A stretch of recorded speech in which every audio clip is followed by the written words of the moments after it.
ইরানের সর্বোচ্চ নেতা আয়াতুল্লাহ আলী খামেনিকে হত্যার অভিযোগ ঘিরে আন্তর্জাতিক অঙ্গনে নতুন করে উত্তেজনা ছড়িয়েছে। সামাজিক যোগাযোগ মাধ্যম, বিভিন্ন অনলাইন প্ল্যাটফর্ম এবং কিছু আন্তর্জাতিক গণমাধ্যমে এমন দাবি ছড়িয়ে পড়েছে যে এর প্রতিশোধ নিতে ইরান নাকি ১৩ জন বিশ্ব নেতাকে হিট লিস্টে রেখেছে। খামেনি হত্যার প্রতিশোধের অংশ হিসেবে এই বিশ্ব নেতাদের তালিকা প্রকাশ করেছে দেশটির রক্ষণশীল দৈনিক হামশাহরি। ওই তালিকায় যুক্তরাষ্ট্রের প্রেসিডেন্ট ডোনাল্ড ট্রাম্প, ইসরায়েলের প্রধানমন্ত্রী বেনিয়ামিন নেতানিয়াহু এবং ইউরোপের কয়েকজন শীর্ষ নেতার নাম রয়েছে।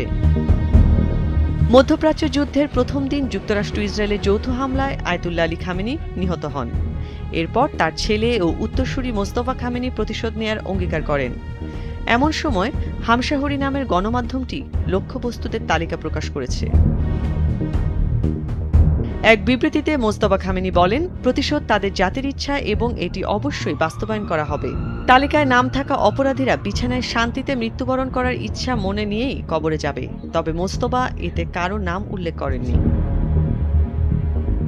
হামশাহরির অনলাইন সংস্করণে মোস্তফার ওই বিবৃতির পাশাপাশি একটি ইনফোগ্রাফিক প্রকাশ করা হয়। সেখানে ১৩ জন বিদেশি নেতার ছবি প্রকাশ করা হয়েছে। প্রকাশিত ওই তালিকাটি ইরানের শাসকদের দ্বারা অনুমোদিত কিনা তা জানা যায়নি।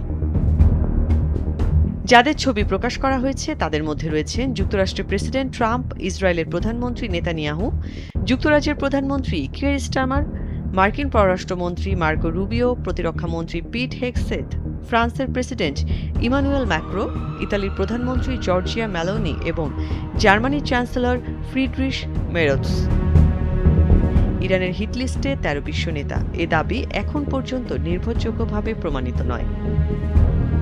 অর্ণব নাসির, ভোরের কাগজ।